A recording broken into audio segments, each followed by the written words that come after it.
اللهم محمد في جميع أفعاله ومحمد اللهم صل عليه وصحبه وآله صلاة تكون لك رضاء ولحقه أداء. رسول صلى الله عليه وآله وسلم د سیرت درویشتمه برخه. اوس به دا درته بیان سي چې ابو طالب ته د قریشو اخرنۍ ډله رااله. اوس چې رسول صلی الله علیه وسلم د خپل ټولو ملګرو سره د شعب ابي طالب څخه راووتی، پر خپل پخواني قسم یې دعوت کوي، مګر قریش که څوم بندیز او انحصار ختم کړي، خو بیا هم په خپل پخواني ازارو او په تکالیفو باندې چې مسلمانانو ته به ورکول، په هغو یې لاس پورې کړی.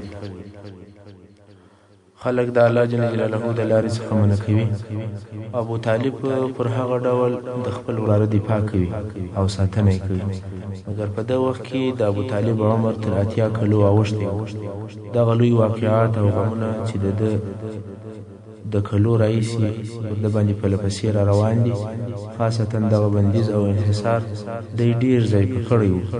هغه پخوانی قوت او شدت یې نه و پاتې. د شعب څخه د ده د راوتلو څو میاشتې لا نه وې تېرې سوي چې دی ډېر سخت ناجوړه سو. دلته نو مشرکانو مشوره سره وکوله، والحمزه او عمر مسلمانان سول، او د رسول صلی الله علیه وسلم د دین خبرې په ټولو عرب او قریشو کې نشر شوې. که موږ د ابو طالب تر وفات وروسته د هغه وراره ته کم ضرر یا تاوان ورسوو، ټول عرب به موږ ته پیغور راکوي چې اکا یې ژوندی و، دوی څه نه سوی وکولی، او اوس چې اکا یې وفات سو او هغه یې تنها ولیدی، نو یې پر راواچوه. اوس قریش غواړي چې د ابو طالب په حضور کې د رسول صلی الله علیه وسلم سره خبرې وکړي او څه هغه شیان ورسره ومني چې د دې د مخه یې نه ورسره منل. نو د قریش یو ډله ابو طالب ته ورلل چې دا د قریشو اخرنۍ ډله ده چې ابو طالب ته ورځي او د ده د وراره په باره کې خبرې ورسره کوي. د قریشو ټول اشراف او مشران چې هغه د یو څو نومونه یې دا دي: عتبه ابن ربیعه، شیبه ابن ربیعه، ابو جهل ابن هشام، امیه ابن خلف، ابو سفیان ابن حرب او نور داسې کسان ول. ټول سره 25 نفره ول. ابو طالب ته ورغلل او ورته ویې ویل: یا ابا طالب، ته په هغه مقام او درجه پوهېږې چې په موږ کې لرې، او تا ته اوس دغه ناروغي در پیښه ده. موږ پر دې بیریږو چې ته به زموږ د مخه څخه او زموږ د مابین څخه ولاړ سي، او ته په دې هم خبر یې چې زموږ او ستا د وراره په مابین کې اختلاف شته. نو اوس دې وراره راوغواړه، زموږ له طرفه څه وده ته ورکړه او د ده د طرفه څه موږ ته راکړه، یعنې موږ به د ده څخه منع سو او دی به زموږ څخه منع سي. موږ او زموږ دین دې سره پرېږدي او دی او د ده دین به سره پرېږدي. ابو طالب و رسول صلی الله علیه وسلم ته نفر ولېږئ او هغه هم راغی. ابو طالب ورته وویل: ای وراره، دغه نفر ستا د قوم اشراف دي، دا سره یو ځای سوي دي، غواړي چې څه درکړي او څه درڅخه واخلي. بیا هغه نورې خبرې ورته وکولې کوم چې قریش ابو طالب ته کړي وې چې موږ به په ده کار نه لرو او دی په موږ کار نه لري. رسول صلی الله علیه وسلم قریشو ته مخ ور واړوئ او ورته ویې ویل: څه فکر کوئ؟ که زه یوه خبره در وښیم او تاسې هغه خبره وکړئ، هغه سره به د عربو پاچاهان وګرځي او عجم به سر درته کښته. په بل روایت کې راغلی دی چې خپل اکا ابو طالب ته وویل: ای اکا، دوی یو داسې کار ته نه رابولي چې هغه د دوی دپاره خیر او بهتر وي. ابو طالب ورته وویل: و چیشتې رابولې؟ رسول صلی الله علیه وسلم ورته وویل: زه یوې خبرې ته رابولم چې د هغې په ویلو سره به عرب سر ورته کښته کړي او د عجمو په مالکانو وګرځي شي. قریشو چې دا خبره واورېدله چپ سول او په حیرت کې سول، نه پوهېږي چې اوس څنګه د دغې یوې جملې د ویلو څخه چې هغه هم دونه فایدهمنه ده انکار وکړي. وروسته ابو جهل وویل: دا یوه خبره چې شته، موږ به دې لاس خبرې ومنو. رسول صلی الله علیه وسلم مبارک ورته وفرمایل: فقط دغه یوه کلمه ووایاست، لا اله الا الله، او هغه چې تاسې عبادت کوئ هغه پرېږدئ. قریش لاسونه سره وټکول: اولیا محمد، ته غواړې چې دغه الهه یو اله وګرځې؟ ستا کارونه ډېر عجیب. بیا نو ځینو وجونو نورو ته وویل: والله دا سړی د هغو شیانو څخه چې تاسې یې غواړئ هېڅ شی نه درکوي. در ولاړ سئ او د خپلو پلرو پر دین مو ټینګ سئ تر څو چې الله ستاسې او د ده په مابین کې فیصله کوي. او بیا نو قریش ولاړل. د دغو کسانو په باره کې د سورة صاد دغه آیاتونه نازل شول: اعوذ بالله من الشیطان الرجیم.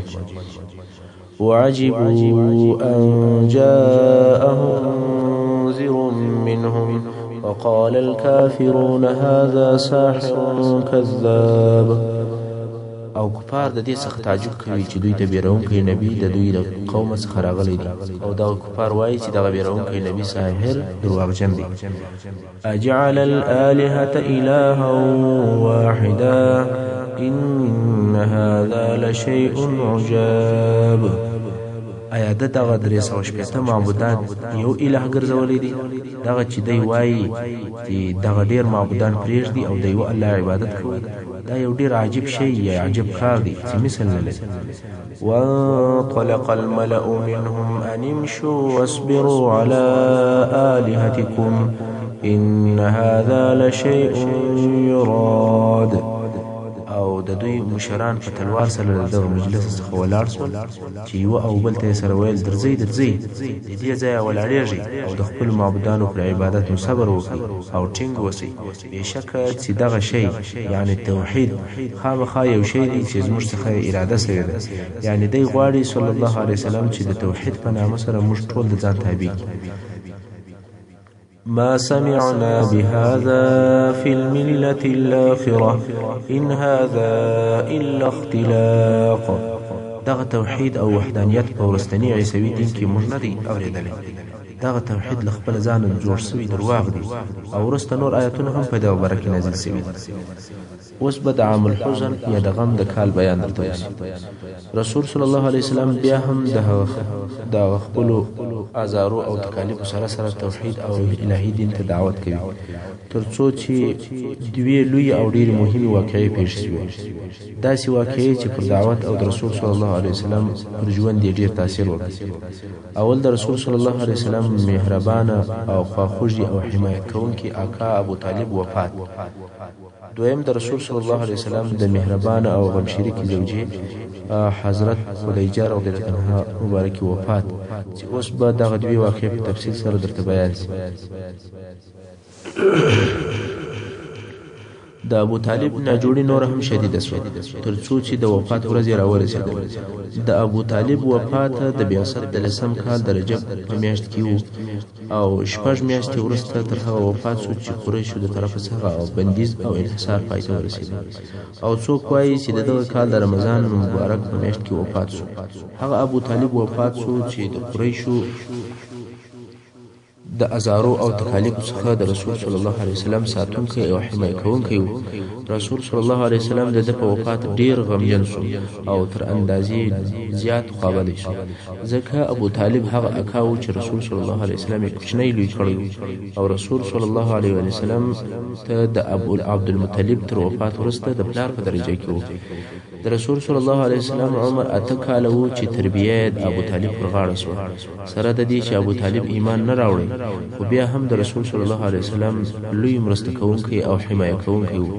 موږ ولیدل چې د مقاطعې په وخت کې څونه مرسته او فداکاري وکړه. که نه یوازې مسلمانانو ته د دې مشکل سره مقابله کول ډیره سخته تمامېده. که څه هم ابو طالب د رسول صلی الله علیه وسلم پر دین نه و، مګر بیا هم د خپل وراره د مرستې او قوت عمده مرکز دی. کله چې ابو طالب ته مرګ حاضر شو او د اسکندر په حالت کې رسول صلی الله علیه وسلم ورته ناست و، ابو جهل ته خبر ورلې چې ابو طالب د مرګ په حال کې دی. نو دی او عبد الله ابن ابي اميه په تلوار ورلې د ورتګ اجازه یې وغوښتله، اجازه ورکړل شوه.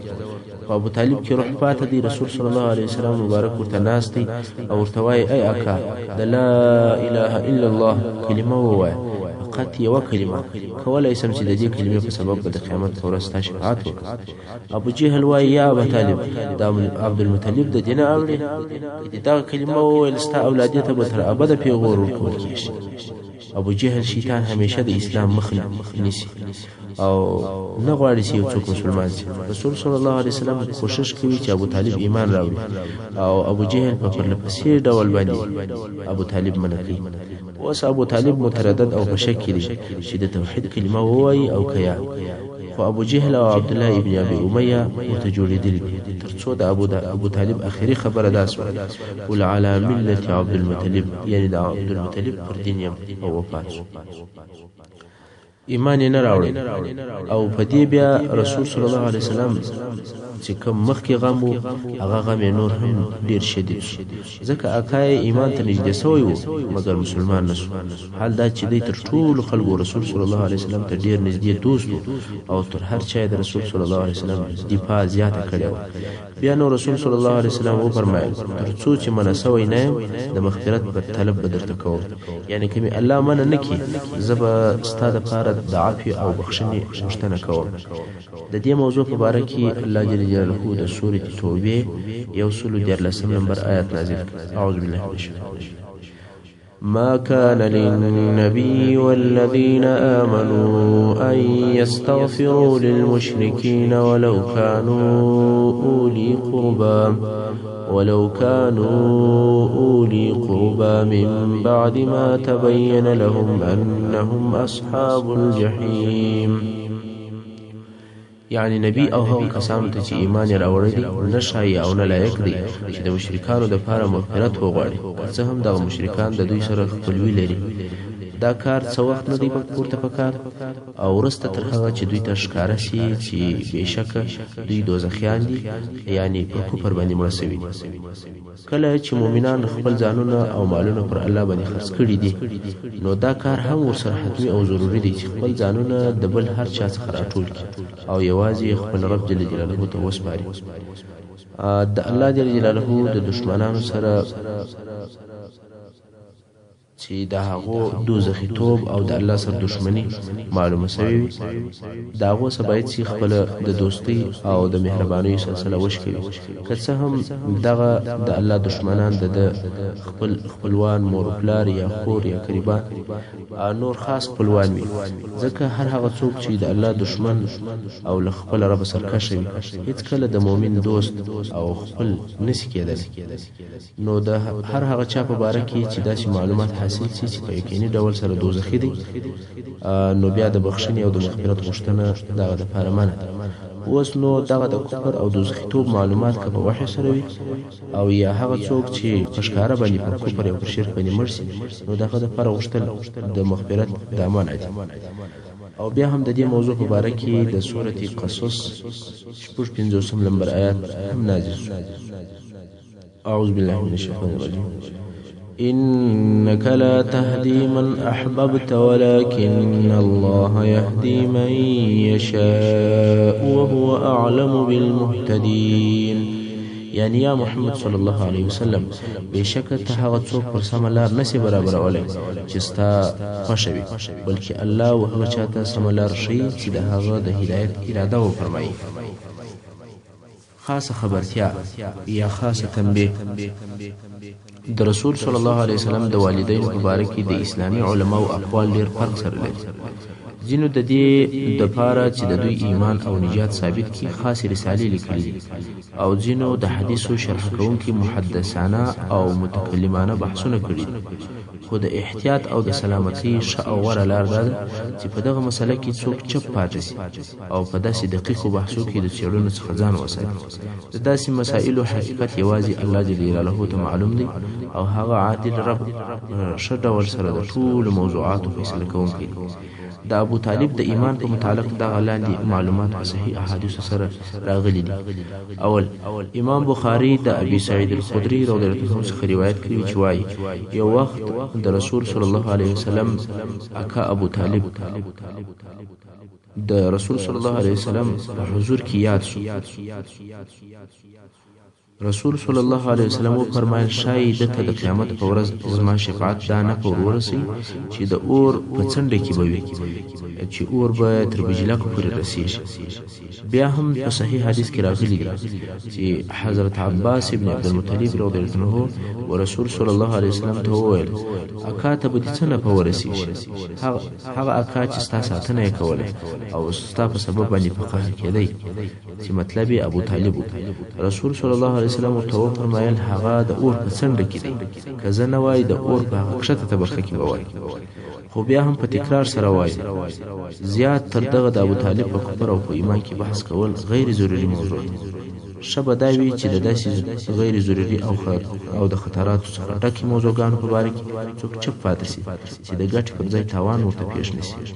ابو طالب هغه څوک و چې د اسلام دعوت او د رسول صلی الله علیه وسلم د پاره یو مضبوطه قلا و. اسلام او مسلمانان د قریشو د مشرانو او بیباکانو د تعرض څخه ساتلی و. ابو طالب خپل ټول قوت او شرف د دې لپاره استعمالوي چې د رسول صلی الله علیه وسلم او د ملګری د هغو ټولو لپاره د مشرک قریشو د شر او ازار څخه ساتل وکړي. د حضرت خدیجه رضی الله عنها وفات د ابو طالب تر وفات 2 میاشتې یا په بل روایت کې 3 ورځې وروسته ام المؤمنین حضرت خدیجه الکبرى رضی الله عنها وفات شوه. د دې د وفات په تاریخ کې دوه قول دي. څوک وایي چې د ابو طالب تر وفات 2 میاشتې وروسته وفات شو او څوک وایي چې 3 ورځې وروسته وفات شو. د دې رضی الله عنها وفات د بعثت د سم کال د روژې په میاشت کې او په دغه وخت کې د دې رضی الله عنها عمر 15 کال او د رسول صلی الله علیه وسلم عمر 50 کال. خدیجه رضی الله عنها د رسول صلی الله علیه وسلم هغه مهربانه او غم شریکه زوجه د الله جل جلاله د غلوی نعمتو څخه یو نعمت چې رسول صلی الله علیه وسلم ته ورکړی و. دا هغه زوجه و چې تر هر چا و رسول صلی الله علیه وسلم ته ډیر نږدې او قریبه و. دا هغه زوجه و چې د رسول صلی الله علیه وسلم د اولادو مور او روزونکې و او 25 کاله د رسول صلی الله علیه وسلم سره ګډ ژوند وکړ. د رسول صلی الله علیه وسلم د پریشانیو او خابدیو په وخت کې به پر مهربانه و. د رسالت په دعوت او تبلیغ کې د سره مرسته او کومک کوي. د تکالیفو په وخت کې د رسول صلی الله علیه وسلم خواخوږي کوله. دا اول هغه څوک و چې ایمان او اسلام یې قبول کړی و. دا و چې د نبوت د اولی لحظې څخه د رسول صلی الله علیه وسلم مرسته کول او د جهاد په ترخو ورځو کې اشتراک ورسره کول. کله چې رسول صلی الله علیه وسلم ته وحی نازل شوه د دنیا ټول کارونه پرېښول او ځان یې یوازې د دعوت لپاره فارغ کړ. او دا کار هم د ام المؤمنین خدیجه الکبرى رضی الله عنها په مرسته سره و. هغه داسې چې دی ورته ویل د ژوند مصارف دې زما د مال سره او زما د پیسو څخه پوره کوه. ته خپل ځان یوازې دعوت ته فارغ کړ. دا و چې خپل مال په دغه لار کې مصرفوي. رسول صلی الله علیه وسلم ته به ویل د مال په باره کې هیڅ فکر مه کوه او د رسول صلی الله علیه وسلم مصرف هم د خدیجه رضی الله عنها د مال څخه. مسلمان او صالحه ښځه یا صالحه زوجه دغه سی وي چې خپل خاوند د الله لارې ته فارغ کوي، حتی مصرف هم پر خپل ذمه اخلي. داسې نه لکه د نن ورځې ښځې چې خاوند یې د خیر په کار کې یا په مسجد کې لږ وځنډېږي، د دې سترګې د قهر څخه ورته ډکې وي. حضرت خدیجه رضی الله عنها خپل ګران او محبوب خاوند د الله جل جلاله عبادت او دعوت ته فارغ کړو. خپل مال او پیسې هم په دغه لار کې مصرفول. د دعوت د وخت او ترخه تکالیف او ازارونه فورین تندي ورسره وړل. رسول صلی الله علیه وسلم په حدیث شریف کې فرمایي: آمنت بی حين كفر بی الناس. کله چې خلکو زما څخه یا زما پر نبوت باندې انکار وکړي، دی ایمان پر راوړي. وصدقتنی حين كذبني الناس. او هغه وخت چې زما د خدیجه رضی الله عنها هغه وخت زما تصدیق وکړي چې خلکو دروغجن وبلل. واشركتني في مالها حين حرمني الناس. او دې رضی الله عنها په مال کې هغه وخت ګډ او شریک چې خلکو محروم کړ، یعنی خلکو څه نه راکول. ورزقني الله ولدها وحرم ولد غيرها. او الله د دې رضی الله عنها څخه اولادونه راکړل، نه د نور ازواج څخه. هغه حدیث شریف کې چې امام بخاری د ابو هريره رضی الله عنه څخه روایت وایي چې جبرائیل علیه السلام او رسول صلی الله علیه وسلم ته راغی او ته ویل: یا رسول الله، دا اوس خدیجه رضی الله عنها تا ته رارهیده او یو لوښی ورسره دی چې په هغه کې خواړه یا د څښلو شی دی. کله چې درته راله د دې د رب د طرف څخه سلام پر ووایه او په جنت کې په یو قصر او په یو ماڼۍ سره زیری ورکړه، داسې قصر چې د لؤلؤ د ملغلرې څخه به جوړ شوی وي. هلته به نه غال مغال او نه شور ماشور وي او نه به څه ستړیا وي. د دغه حدیث شریف په سبب دا رضی الله عنها یقینا د اهل جنت څخه ده او د هغو کسانو څخه ده چې په جنت سره زیری ورکول شوی دی. دغه دوی غمجنې حادثې د څو ورځو په جریان کې پرله پسې پیښ شوې چې د رسول صلی الله علیه وسلم په زړه د غم او د پریشانی مشاعر ټول وشورول او تر دا وروسته د رسول صلی الله علیه وسلم پر ذات مبارک باندې د قوم د طرفه تکالیف او ازارونه پر لپسې سول. د ابو طالب تر وفات وروسته قریشو رسول صلی الله علیه وسلم جرأت پیدا کړي او د صلی الله علیه وسلم به فشکاره سره ازاروي او بد به ورته وي. د دغه پیښ په سبب د رسول صلی الله علیه وسلم پر غمونو نور غمونه هم زیات شول ترڅو چې د قریشو د ایمان راوړلو څخه نا امید شو. ابن اسحاق په خپل سیرت کې وایي کله چې د رسول صلی الله علیه وسلم اکا وفات شو قریش وویل چې راځي رسول صلی الله علیه وسلم ته نور ازارونه هم ورزیات. نو رسول صلی الله علیه وسلم ته هغه ازارونه ورسول چې د ابو طالب په ژوند کې هیڅ چا د هغه ازارو فکر هم نسوي کولای. حتی د قریشو لچګانو او بیباکانو هغه به تعرضونه ورکول. رسول صلی الله علیه وسلم چې پر لارې رهیو دغه لچګانو به پر سر خاورو پاشلي. یو ورځ یو چا پر سر خاورو پاشلي. رسول صلی الله علیه وسلم خپل کور ته ننوتی. هغه خاورې پر سر پرتې د لونو څخه یو لور ور ولاړ سو. رسول صلی الله علیه وسلم سره ورکړلی او ژړلی چې دا څه حال دی. رسول صلی الله علیه وسلم مبارک ورته فرمایل لوري ما ژاړه، الله جل جلاله ستا پلار د خلکو څخه ساتي. او رسول صلی الله علیه وسلم به ویل د قریشو څخه ماته داسې تکلیف نه دی را رسېدلی چې زه دې په ناراضه یم ترڅو چې ابو طالب وفات دی. یعنی د ابو طالب تر وفات د مخه ټول ازارونه او تکالیف عادي ول، خو واقعي ازارونه د ابو طالب تر وفات وروسته شروع شول. څنګه چې په دې کال کې پر رسول صلی الله علیه وسلم دغه غمونه او دردونه ازارونه او تکالیف پر لپسې ورتلل، نو رسول صلی الله علیه وسلم دغه کال د عام الحزن په نامه سره وبلئ، یعنی د غم کال. او دغه کال د سیرت او د تاریخ په کتابو کې په دغه نامه سره مشهور شو. دلته یو تنبیه او خبرتیا ته ضرورت شته. هغه دا چې ځینې خلک به داسې فکر کوي چې رسول صلی الله علیه وسلم دغه کال د عام الحزن په نامه سره وبلئ. د هغه علت فقط دا دی چې دغه کال روانګي کې د رسول صلی الله علیه وسلم ابو طالب او زوجه حضرت خدیجه رضی الله عنها وفات شول.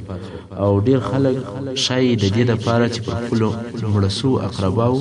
د اوږدې مودې لپاره غم وکړي دا خبره دلیل وګرځي، خو په حقیقت کې دا لویه خطا ده. رسول صلی الله علیه وسلم یوازې د خپل اکا او خپل زوجه پر فراق او پر نستیوالي باندې دون شدید غم نه کوي چې دا کال د عام الحزن په نامه سره وبلئ، بلکې د دې نامه سبب هغه حالات ول چې د دوی د وفات په سبب پیښ شول. هغه دا چې د اسلام دعوت ډیر دروازې چې مخکې خلاص وي او اوس د ابو طالب د ساتنې او د حمایت د خدمېدلو په سبب هغه دروازې ټولې بندې شوې. ځکه د ابو طالب په وجود کې د اسلام د لارښوونې او تعلیم لپاره ډېرې لارې موجودې وي. رسول صلی الله علیه وسلم د خپل آقا په موجودوالي کې د هغه کار لپاره چې خپل رب جل جلاله په امر کړی ځینې کامیابۍ هم لیدلې، مګر د ابو طالب تر وفات وروسته دغه لارې او دروازې وتړل شوې. رسول صلی الله علیه وسلم به چې د تبلیغ لپاره هر څه کوشش وکړي او هر چیرې چې به ولاړ د ته پر مخ لارې بندې وي. نه چا د رسول صلی الله علیه وسلم دعوت ته غوږ نیوه او نه چا اسلام قبولو، بلکې ټولو خلکو یا ملنډې په وهلې یا بې ازار ورکول. رسول صلی الله علیه وسلم دغه کار ډیر غمجن کړي چې هغه وظیفه یې نه که ادا کوم چې الله جل جلاله په هغه سره مکلف کړی، نو له دې سببه یې دغه کال ته عام الحزن ووایي. د اصحاب کرامو د دون صبر او د ثبات سبب چې شو. اوس به دا درته بیان شي چې د اصحاب کرامو پر د دون سختي او مشکلاتو باندې څنګه صبر کوي.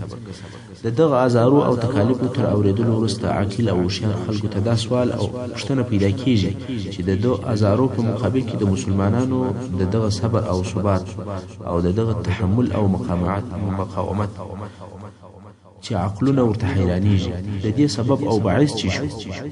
مسلمانانو چې دې مقاومت او دغه لوړې درجې ته ورسول. څنګه یې پر دغه ازارو او تکالیفو چې په اوریدلو سره وریښتان شخیږي او زړونه ریږدي پر دې تکالیفو یې څنګه صبر کوي. د دغه سي پوښتنو او سوالو په جواب کې غواړم چې لږ څه هغه عواملو او اسبابو ته اشاره وکړم چې انسان ته دغه صبر او ثبات، زغم او مقاومت قدرت ورکوي. اول د دغه ثبات او صبر دپاره اول او تر هر څه د مخه عمده او اساسي سبب پر یوه الله جل جلاله باندې ایمان پر یوه الله جل جلاله باندې د سړي ایمان وي او ایمان مضبوطه وي نو دا د انسان دپاره د ټینګ ایمان او د محکمه مقاومت او د صبر سبب او ذریعه ګرځي چې د دنیا تکالیف هر څونه چې ډیر وي او هر څونه چې سخت وي او پر هغو باندې دی صبر کولی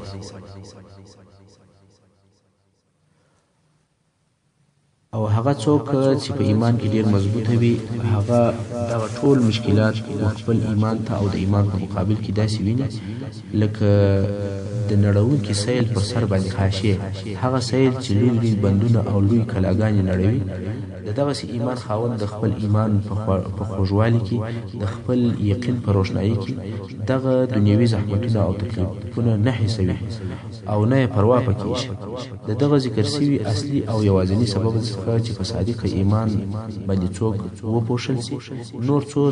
فرعي سببونه هم پیدا کیږي چې دغه ثبات او صبر نور هم تقویه کوي دویم شی چې انسان ته دغه مقاومت او صبر وبخښي هغه داسې قائد او قیادت دی چې زړونه وهغه ته میلان ولري رسول صلی الله علیه وسلم چې د اسلامي امت نه بلکې د ټول بشریت قائد اعلی و هغه داسې ښایسته خویونه درلودل د ځان پوروالي او ښه اخلاق یې درلودل چې زړونه ورجذبېدل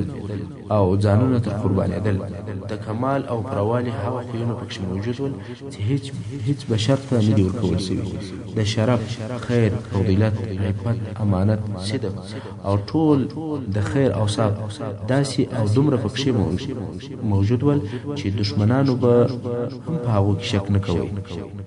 دوستانو او ملګري خو څه کوي د رسول صلی الله علیه وسلم د خولې څخه هیڅ داسې جمله او کلمه نه راوتله چې د ټولو به د هغې پر رښتیاوالي یقین نه تاسې راسئ چې د نمونې په قسم د دشمنانو حالت ووینو او د هغو څه خبرې واورو چې څونه یې د رسول صلی الله علیه وسلم پر رښتیا ویلو اعتماد او باور درلودی د قریشو د کفارو د مشرانو څخه 3 نفره د شپې په پټه ورتلل او د رسول صلی الله علیه وسلم د کور دیواله تر شابه د رسول صلی الله علیه وسلم قرآن مجید ته به غوږ نیولی او یو په بل نه ول خبر د دغه 3 نفر څخه یو نفر هم ابو جهل و تر څو په دغه 3 نفر کې چې دوی سره پټ ول دوی سره رسوا شول نو یوه د دې نفر سره ابو جهل ته وویل ول دغه چې د نبی علیه الصلاة والسلام څخه دی واورېدل په دې کې څه وایه ابو جهل وویل ول څه مې واورېدل موږ چې بني مخزوم یو دا بني مخزوم د ابو جهل قوم دی او د قریش یو شاخ دی نو موږ چې بني مخزوم یو د عبدالمطلب د اولادیه سره مو په شرف حاصلولو کې سیالي کول کدی خلکو ته خواړه ورکول نو موږ هم خلکو ته خواړه ورکول او کدی د خلکو سره کومکونه کول نو موږ هم کول کدی خلکو ته مالونه ورکول نو موږ هم ورکول ترڅو چې کله داسې سره وګرځېدلو لکه د مسابقې 2 اسان یعنی سره برابر او مساوي شو خو دوی اوس وویل چې په موږ کې نبي شته چې له اسمانه وحی ورته راځي او موږ دغه ځای ته نشو رسېدلی نو په والله هېڅ کله بیا ایمان نه پر راوړ او نه بیا تصدیق تاسې پوه سواست چې قریش د قومیت او تربورګروۍ د ضد په وجه ایمان نه راوړل که نه د رسول صلی الله علیه وسلم پر صداقت او رښتیا ویلو یې هېڅ شک نه درلود ابو جهل به و رسول صلی الله علیه وسلم ته ویل یا محمد صلی الله علیه وسلم موږ تا درواغجن نه بولو مګر هغه شان درواغ بولو چې تا راوړي دي نعوذ بالله په دې باره کې د الله جل جلاله دا قول نازل شو چې په سورة الانعام 3 نمبر آیت کې الله فرمایي اعوذ بالله من الشیطان الرجیم فإنهم لا يكذبونك ولكن الظالمين بآيات الله يجحدون یعنی دوی ستا تکذیب نه کوي مګر دغه ظالمان د الله د آیاتو څخه انکار کوي محترم اوریدونکو څنګه چې وخت پای ته رسیږي زموږ پاته برخه د سیرت روانه حصه کې واوري وصلی الله تعالی علی خیر خلقه محمد و آله و اصحابه و اهل بیته اجمعین